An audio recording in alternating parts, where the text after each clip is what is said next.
Game over. The president claims the Mueller report proves he's innocent, but Democrats say they're not finished yet.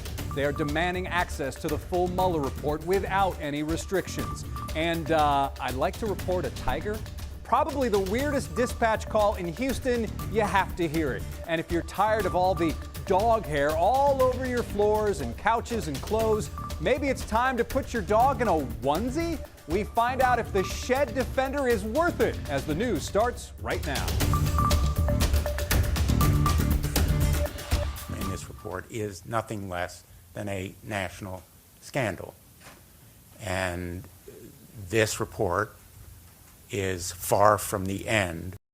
Democrats say the Mueller report uncovers profoundly disturbing details about Russian interference in the 2016 presidential election. However, the president says game over. Soon after the attorney general released the report, the president sharing this picture. It says no collusion, no obstruction. Two very different interpretations of the same documents. That's right. So who is telling the truth? Who is spinning the facts? And what does it mean now for the American people?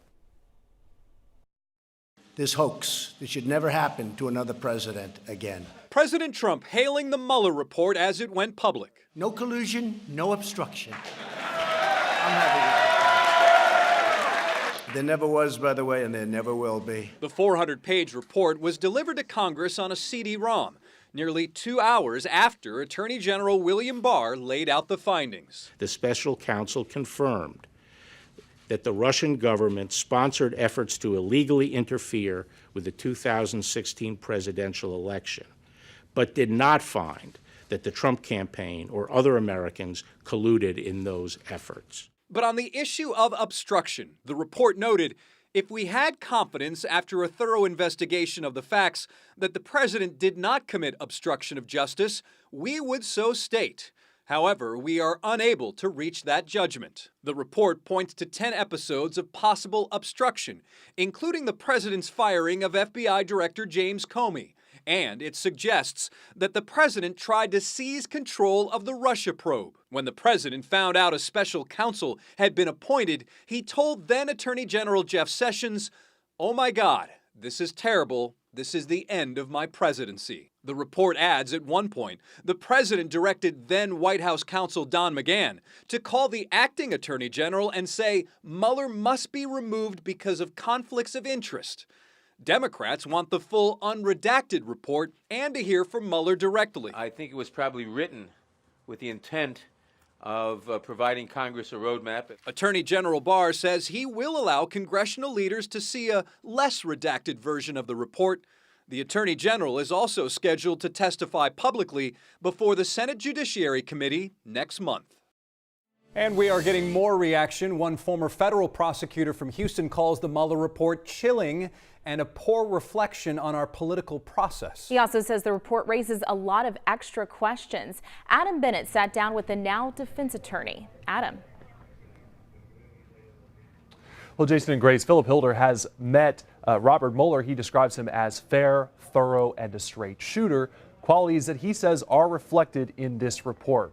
Now, Hilder's biggest takeaway, he says this report shows that President Trump still has serious issues, even though he was not criminally charged. The former prosecutor told me that he was most surprised by the apparently great scope of the president's efforts to interfere with the investigation. He says that includes ordering a White House lawyer to fire Mueller. Now, Hilder also says that Mueller conducted his investigation at lightning speed, with the fear of being fired always there. Hilder thinks that President Trump answering investigators' written questions instead of doing an in-person interview might have also helped keep him out of trouble.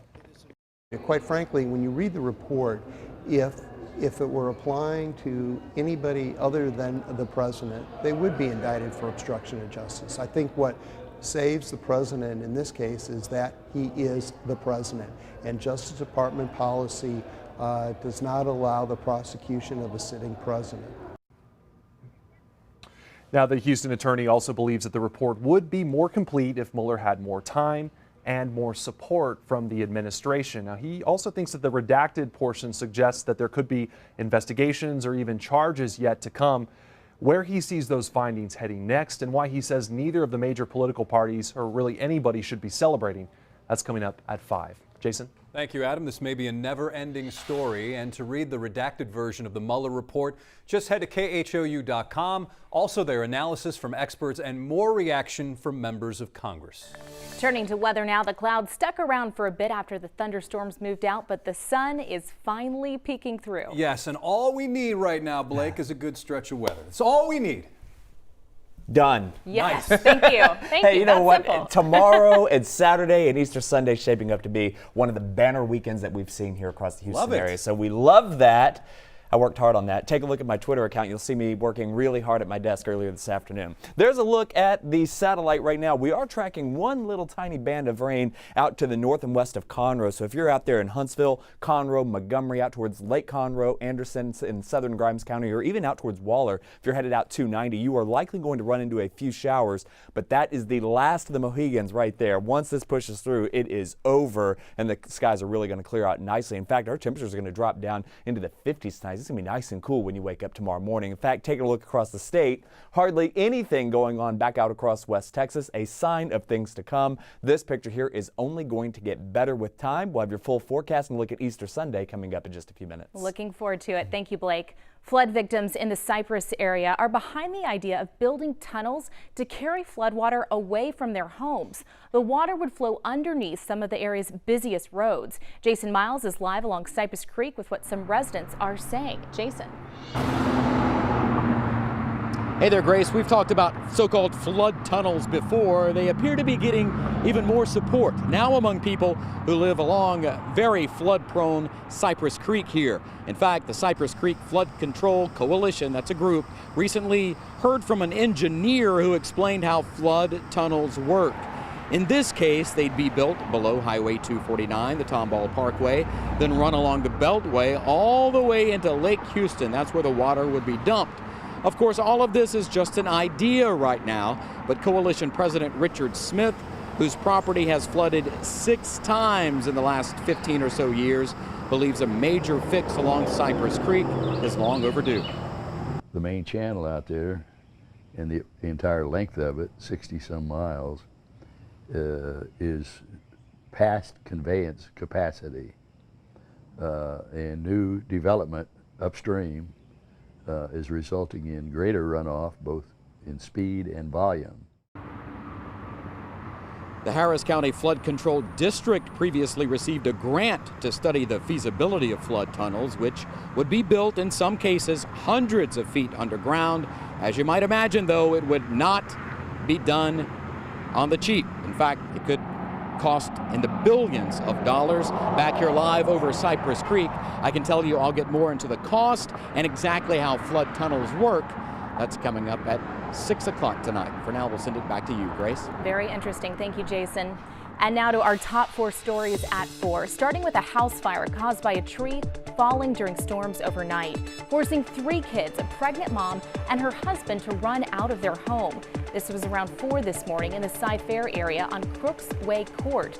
Wind gusts knocked a tree and a power line, hitting their home, sparking a fire. At number 2 now, a U.S. Naval Academy. The U.S. Naval Academy will ban transgender people from school beginning in 2020. The school in Annapolis, Maryland, has been accepting transgender students, but after a new policy from the president took effect last week, that will now change. The Obama administration had lifted restrictions on those transitioning to another gender back in 2016. Number 3, the fire that all but destroyed the Notre Dame Cathedral may have sparked from an electrical short circuit. Investigators said they believe that may be the cause today for Monday's massive fire. Millions around the world watched for hours as the more than 800-year-old cathedral burned. More than $1 billion has been raised to restore it. And at number 4, would you pay $100 for some old water bottles?